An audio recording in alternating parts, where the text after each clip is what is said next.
Hey, welcome back to the Rooted Podcast, where if you want the fruit, you got to get to the root. Yeah, and we are super excited because this season we're going to be taking a look at Pastor Brandon's brand new book, A Journey Through the Wilderness. Yeah, so in this first episode is all just an intro episode about the book, why I wrote it, all of those things. But this entire season, we hope to, as we navigate through this podcast, that you're also reading the book and you're also checking out our sermons at generationchurch.me or on our YouTube page at Generation Church. So, guys, enjoy the podcast and we'll see you soon.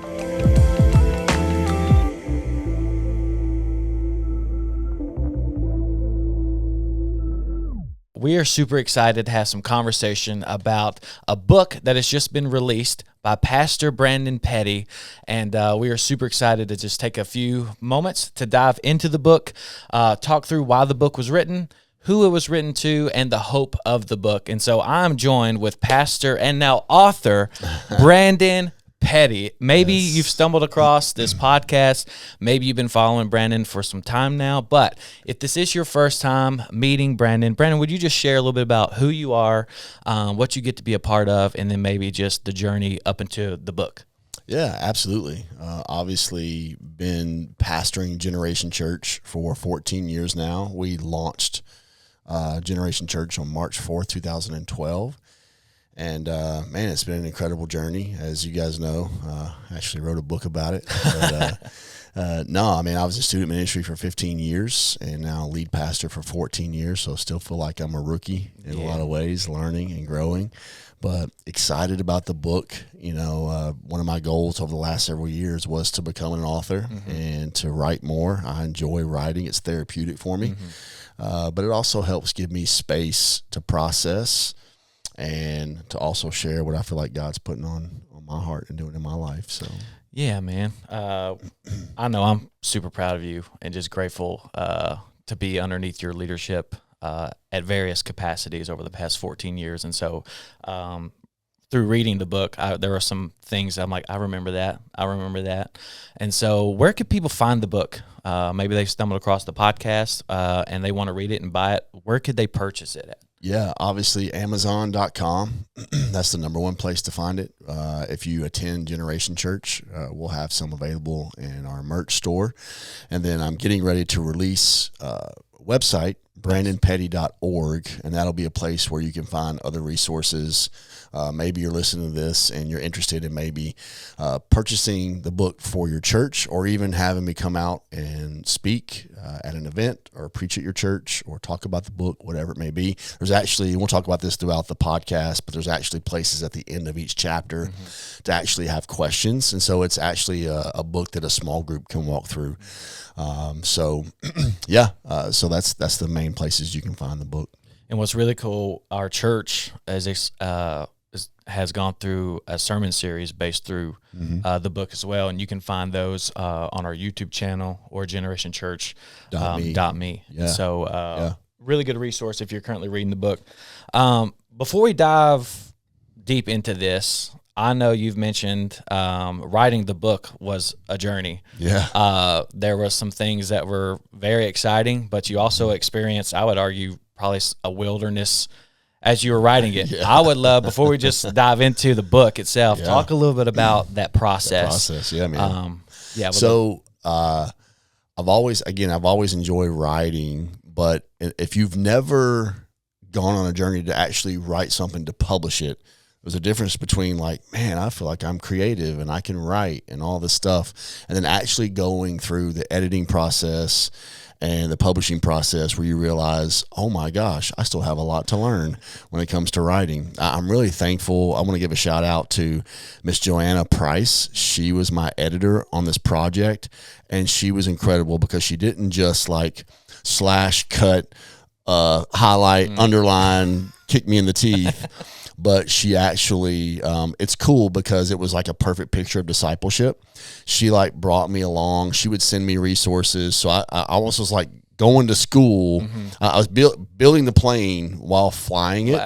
And so she was really educating me on a lot of the process, how to really form a better introduction, how to really form chapters. And so I learned so much, throughout the process. But yeah, I started out, I didn't really have a timeline on when I wanted to finish the book. I just thought, man, I'm going to write until I feel like, man, I've got what it is God wants on paper. And so about 3 years in, I finally got to this place where it's like, okay, I feel like the Lord's saying, you need to finish this. I feel like I'm a dreamer and a builder and a starter by nature. And one of the things I had to really ask the Holy Spirit was like, Lord, help me to be a finisher. I want to be able to say that I completed things in my life. I love what Paul said. I completed the race the Lord Jesus gave me. So I wanted to be a finisher. And so one of my goals, I want to be an author. And so I spent one of my sabbaticals, I guess, I'm trying to think of when this was, last summer maybe? It's either last summer or summer before, so either 24 or 25. Okay. I can't really remember, but I had 90% of it done. I think I was just doing finishing touches on the last chapter. And y'all, listen, I grew up in the 80s and 90s, so listen, I know how to live in both worlds. I lived in a world before technology, and I can live in this world, but I'm still learning. I don't utilize everything to its full extent. Me and Dustin always joke about that, our previous executive pastor. He's like, man, you have this incredible machine in front of you. You don't know how to use half of it.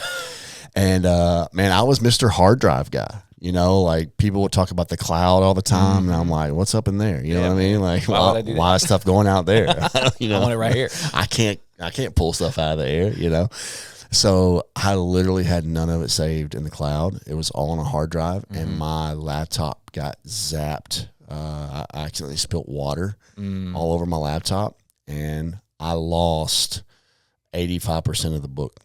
Man. You can send your laptop off to get it recovered. They can recover stuff off the hard drive. And what they do is they send you like a flash drive with all of the stuff pulled from the hard drive.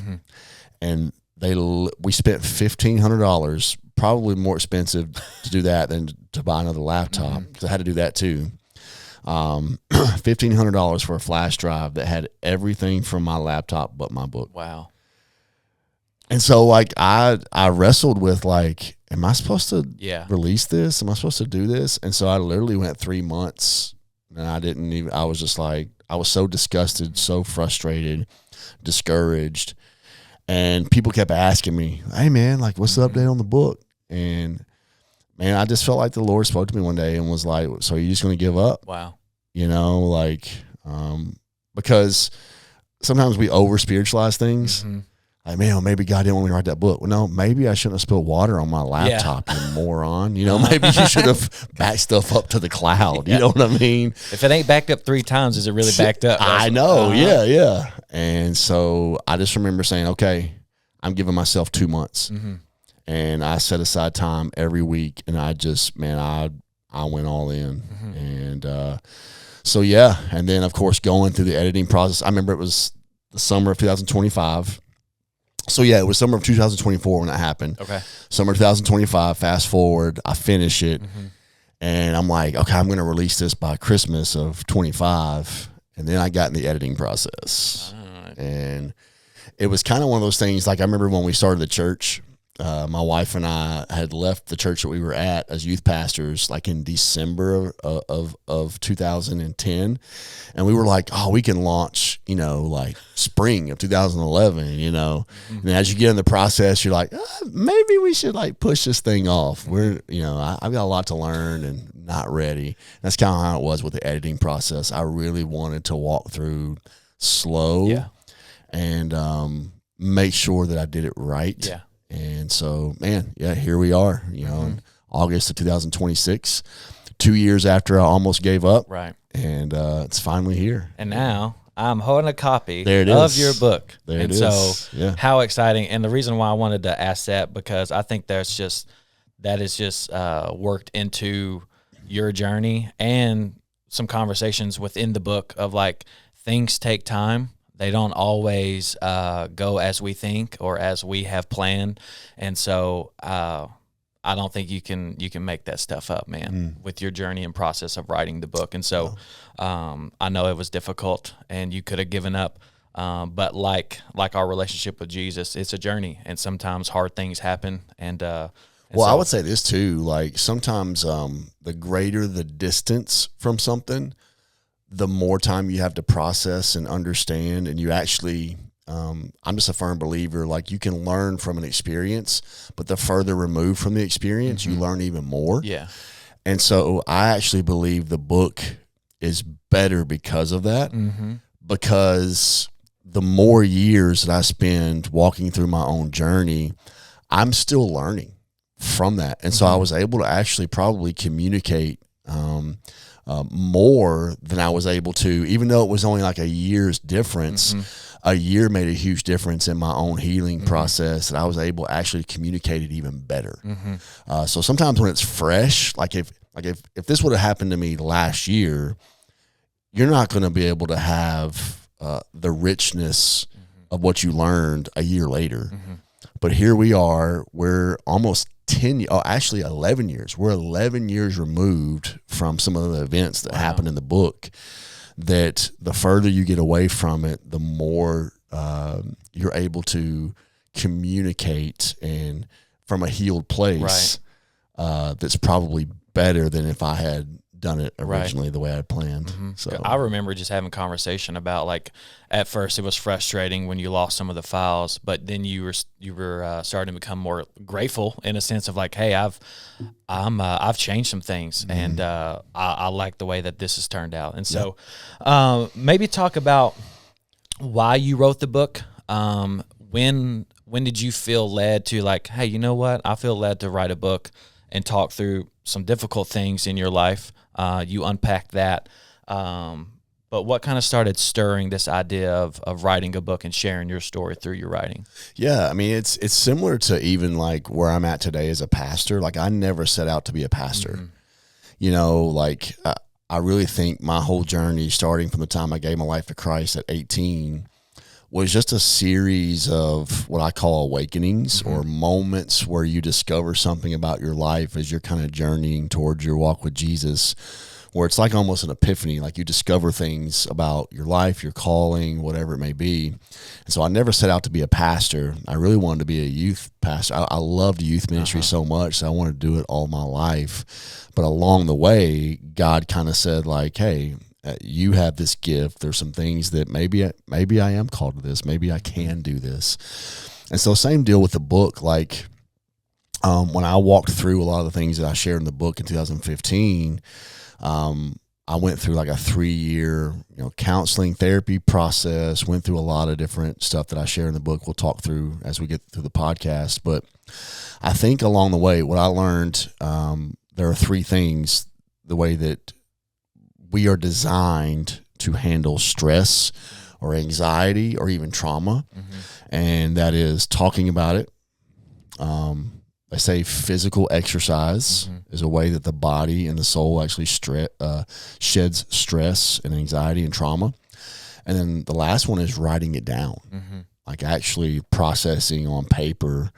And I started thinking about, like, the average American doesn't do any of those 3.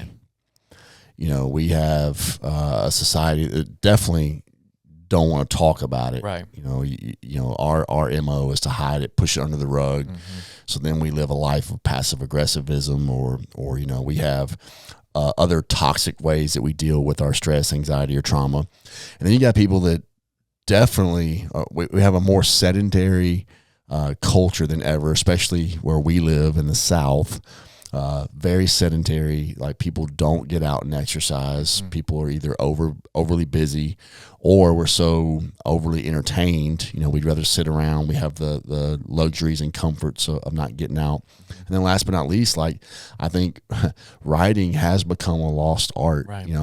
I think, you can argue like typing is writing, whatever, but for me, man, I'm just, I feel something special when I have an ink pen in my hand and a journal, and I can actually write stuff down. Yeah. And so for me, it became first and foremost, when I started writing the book, it wasn't to create a book, so to say. Yeah. It was to write down my story as a form of therapy for me. And as I wrote it down, it actually opened up opportunities for me to share stuff with other people. Yeah. And so then what began to happen is, because I think 2019 is when I did a series called Markers here at our church. And it was actually the first year that we built our building. And that series was birthed out of me writing down my story. Yeah. And so then when I saw the response of the people, and when I started sharing my story, I started opening up at retreats or conferences. I mean, I had the privilege of speaking at one of my friend's church in Charleston, South Carolina. And I remember I shared my story, and at the end of the night, I just invited people like, hey, if you've been through something similar, I'd love to have a chance just to pray with you. And I was blown away. There was a line, Wow, Tyler, like people waiting, like the service had ended, like worship had ended. But I remember like praying with the first person that came down, and I looked up, and there was probably 30 people waiting to talk to me. And the stories that were shared, it was just like, oh, like, one, this happens way more often than we think. Yeah. When it comes to childhood trauma, whether that's abuse, sexual abuse, especially sexual abuse. And two, I don't know that the church talks about it this openly, because people would say, man, thank you for I cannot believe your vulnerability. And I'm like, oh, like I never really thought about it that way, but I guess like people aren't this vulnerable when it comes to the things that they've walked through, experienced, and actually saying those things out loud. So I would say like I first wrote it for me. Yeah. And then as that journey went along, I realized I need to write this for other people. And so I've said from the beginning, like the goal was not to be like this best-selling author or make a bunch of money. But it really is like, I pray that my story helps somebody else process their story so that they can walk that journey toward healing too. That's so good. And you feel that when you read through the book. I've always appreciated your heart. You're not just going to do something just to check a box or like, I'm going to write a book. It really does come from a place of you wanting to jot down your story, and that so happened to turn into a book. I mean, there's even reflection questions after each chapter. I remember I want to say it was around the 2015-ish, 16, we did a men's retreat, and I believe there's a chapter in here called Buried, and it was the King Not a Fool message, get out of the box. I remember we had bracelets, and that was one of the first times, and dudes, thinking about this scene gives me chills, because it was one of the first, you had started sharing your story, but it was one of the first times you shared it with like a group of men openly. And I kid you not, man, as soon as you started going into it, this light rain started happening. There was we had to pull we were set up on a trailer that was connected to a truck. I mean, it's like a movie scene almost. And it was the most beautiful moment. And dude, I will never forget that, and how like, wow. And I know the whole concept of the book, and it talks about at the end about a wounded healer. And I truly believe you are a guide to help bring other people out of their wilderness. And so, with that, what would like the audience, like who would you say this book would be beneficial for? I think first and foremost, it's beneficial to anyone who has walked through childhood trauma, but maybe hasn't taken any steps towards grieving that, healing that, talking about it. If you haven't done those three things, like have you told someone? Are you actively doing things to keep your mind, body, and spirit healthy? And have you ever written down your experience? You know, what I know about trauma is a couple things. Is like, one, it shapes your personality. You know, it shapes who you are, how you handle conflict, how you actually thrive or not thrive in relationships, whether that's dating, marriage, friendships. Says a lot about really what happened to you as a child. But thirdly, we also tend to try to forget. And so it's been amazing how many people, like, when they hear my story, all of a sudden they're like, you know, this thing happened to me, and when I read this, it brought back the memory. I had tried to suppress it, or my body, I was trying to forget it. I'll never forget this story about, because most of the time the pain that we feel is not coming from the place where we're hurting. Right. And there was a story about a guy who had messed up his ankle really bad, like tore some ligaments or whatever. And he was either hiking or running. Well, didn't want to go to the doctor, didn't have time to go to the doctor. And so, of course, he's just trying to like wrap it up, go about his business. And so he never rested it, just kept walking on it, kept doing the thing, and had issues at it for a while. Well, after about a month or so, he developed an infection in his eye. And so he goes to the doctor because he can't see. Like the ankle thing, he's like, I'll tough it out. I'll keep walking. I'll do whatever. I don't have time to slow down. Well, the eye thing, it was so painful, and he couldn't see out of it. So he goes to the doctor finally. And through the doctors, like looking at it, they're like, this is actually from an infection from your ankle. Wow. And so the body's mechanism to like, hey, get help is pain. But when you ignore the pain, it actually creates issues in other places in your life. And so the pain in his ankle, because it was undealt with, created pain in his eye. Yep. And it's the same way. Like, I think there are people who maybe think that I can't do anything about it anyways. Why bring it up? Why talk about it? Why do that? And it's because they don't realize that there are things about them right now that they are that pain is coming out, whether they want to realize it or not, or admit it or not. The pain is coming out in other forms, other ways, other opportunities in their life. So first and foremost, it's with anybody who's walked through childhood trauma that has not dealt with it as an adult.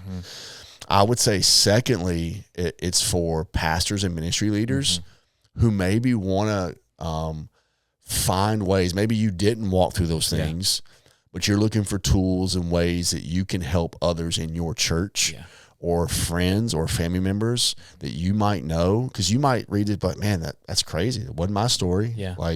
So you're like, well, that's not really for me.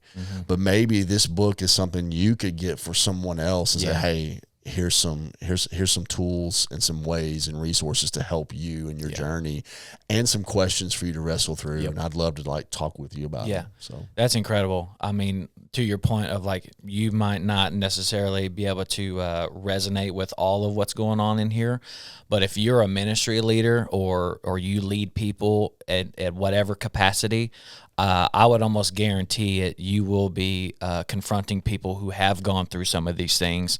And to your point, even in your message this past Sunday about it's not all about us, maybe our healing, maybe someone's waiting on our healing, or maybe we need to be there with somebody who's going through these dark things, and we need to be equipped to be able to help people out of their wilderness. There was a quote that you remind me of in your book. It says, "Pain that is not properly processed becomes problems that prevent our progress." And so, 100%, we have to address those things. And so, what is some of your hope?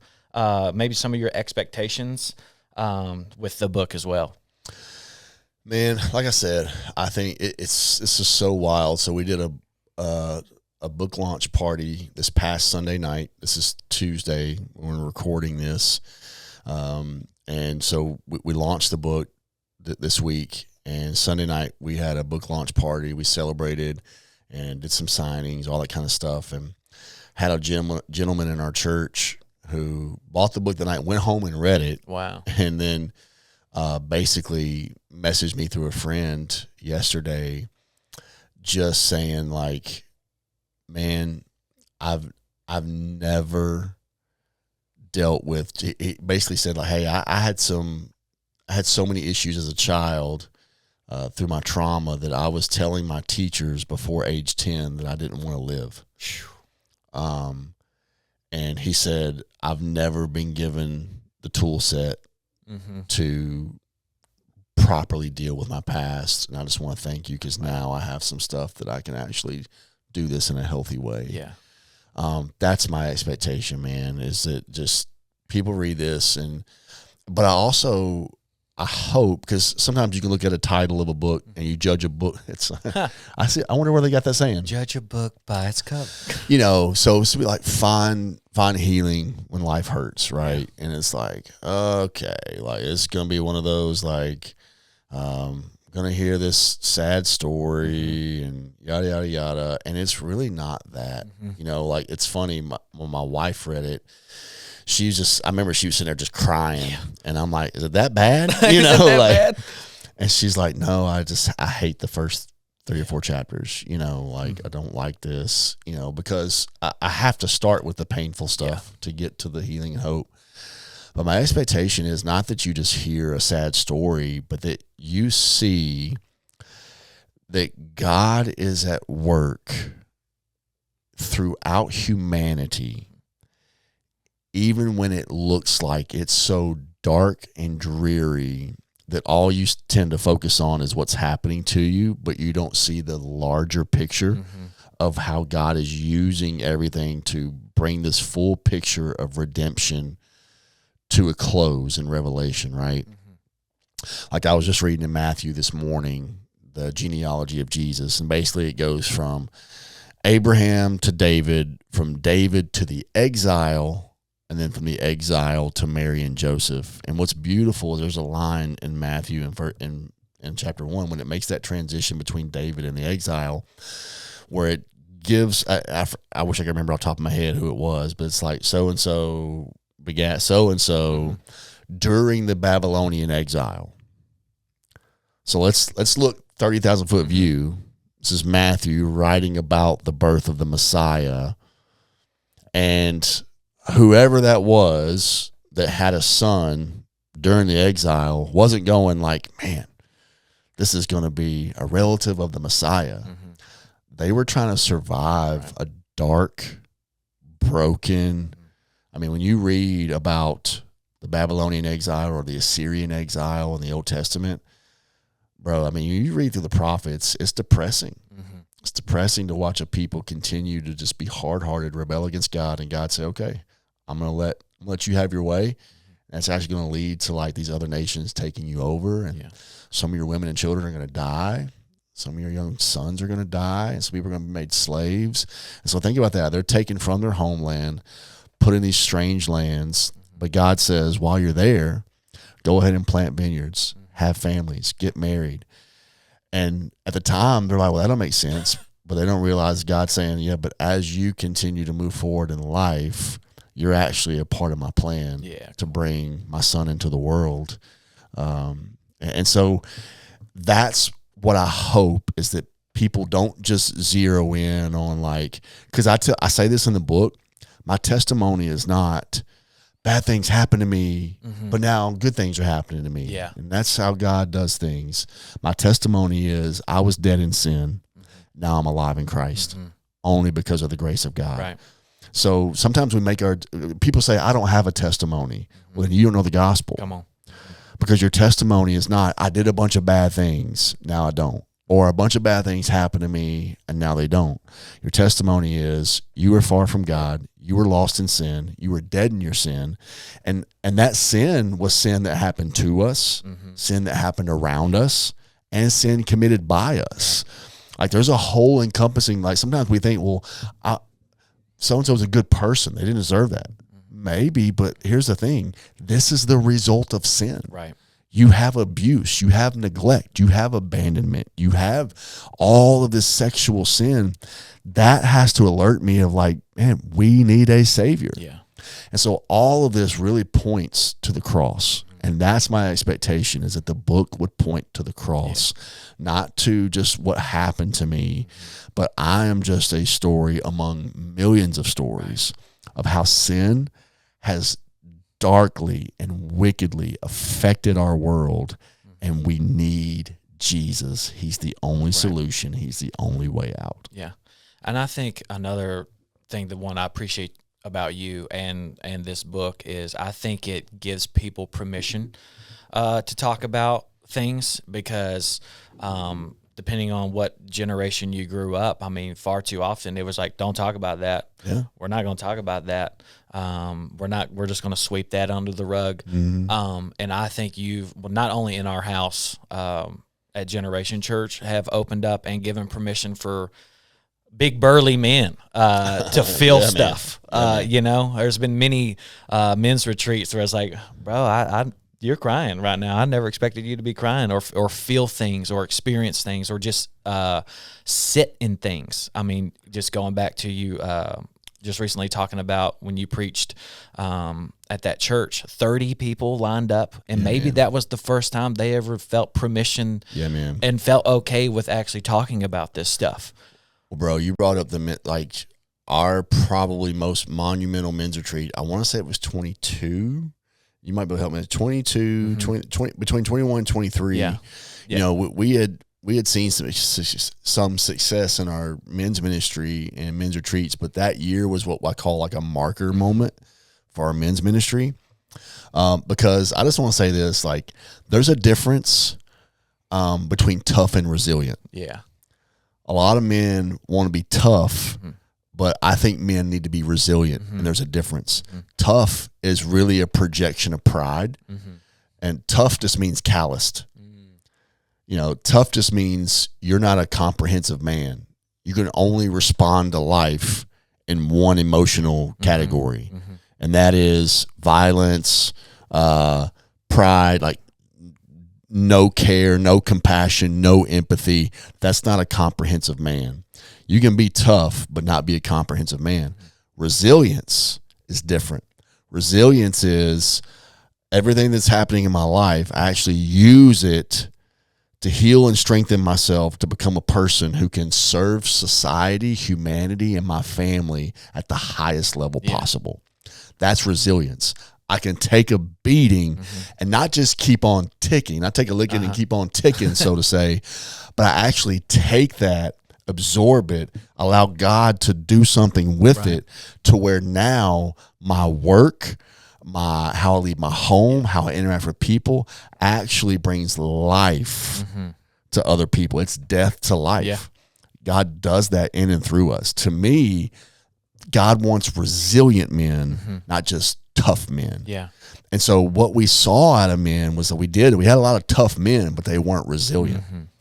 And because also what happens with tough men, the reason why they're not resilient is tough men are the ones who are actually, they think that they're really tough, but they're slaves. Because they're still slaves to alcohol. They're still slaves to pornography, womanizing. They're a slave to a narrowed emotional experience of their life. And that's usually anger and bitterness and resentment. But when I'm resilient, what we began to see was that night, and actually, bro, I got to say this, you were the one who kickstarted it. And we had a powerful worship experience. I had just preached, it was Friday night, and we had already had like a 2.5, 3 hour experience from worship to the time I got done preaching and people praying and responding. And bro, the Spirit of the Lord just led you to a place where you were really vulnerable in the moment. You shared something personal with the entire room. And dude, it was a 3.5 hour testimonial service that broke out. I mean, it was unprompted. We didn't even invite people up. It was just like, as soon as you got done talking, somebody else got up and started talking. As soon as they got done, and dude, they were confessing deep sin. They were confessing things that had happened. I guarantee you, it was like 95% of the people in the room had experienced the same story. Yeah. And I'm like, this right here, this is it. And this is what leads to healing and all of this stuff. And so, dude, I truly believe, especially as men, because I think it's funny how a lot of women, so to speak, will relate, but the only reason why they'll relate is because they're a little more vulnerable than men. I think men are going to relate to this. I agree. There's going to be a lot of men who read this and go like, dude, that was me too, but I can't believe somebody actually said it out loud. Yeah. There is a level of surrender that I think far too often we don't tap into. And I will never forget that moment all I could do was it was full surrender. Yeah. There was nothing left. There was no more pride. There was no more worrying about what people are going to think of me. I grew up a pastor's kid, you know, and my parents did a great job of not pressuring me to be like, you better act right, boy. You know, they were awesome. But there are those of like, you know, unintentional things that get put on us far too often about, man, my parents might not be projecting this on me, but I feel this in school. I feel this from, or if I slip up, it's like, well, aren't you a pastor's kid? You know, the comments. And so for me in that moment was I'm releasing this stuff because it has held me down. And surrender. That's the only word that I can say. And until you tap into that, I would dare argue you're probably not going to experience the true freedom that comes with Jesus. You might, again, I believe there's levels to it, those awakenings that you mentioned. And again, it was the most beautiful, the scenery of like brokenness and beauty all happening at the same time. Yeah. And it just surrender, being vulnerable. But one thing I will never forget, and this is why community is so important, when I felt like, and I didn't even realize that my friends were doing, it was Kyle Medina, Michael Britton, and there was others. When I don't even know what I said that night, but after I got done talking, I just looked around and they all just had my arms. They were holding me. In a moment where I felt like I can't hold myself up. Yeah, and so not only was the Lord there, and my community was around me. And so I just want to encourage, if you do not have people that you can be vulnerable with, and talk through things with, and them hold you up in those moments, whether it's just you guys or if it is at a retreat or some type of setting, man, that is vital. Hey, thank you so much for checking out this week's episode of A Journey Through the Wilderness. Hey, don't forget, like, subscribe, maybe leave us a comment, and maybe even share something that stood out to you. Yeah, hopefully this season is blessing you. Hopefully you've checked out the book already, A Journey Through the Wilderness. Don't forget brandonpetty.org, amazon.com, or you can go to generationchurch.me or Generation Church YouTube to follow along in our sermon series. God bless you guys, and we'll see you next time on Read.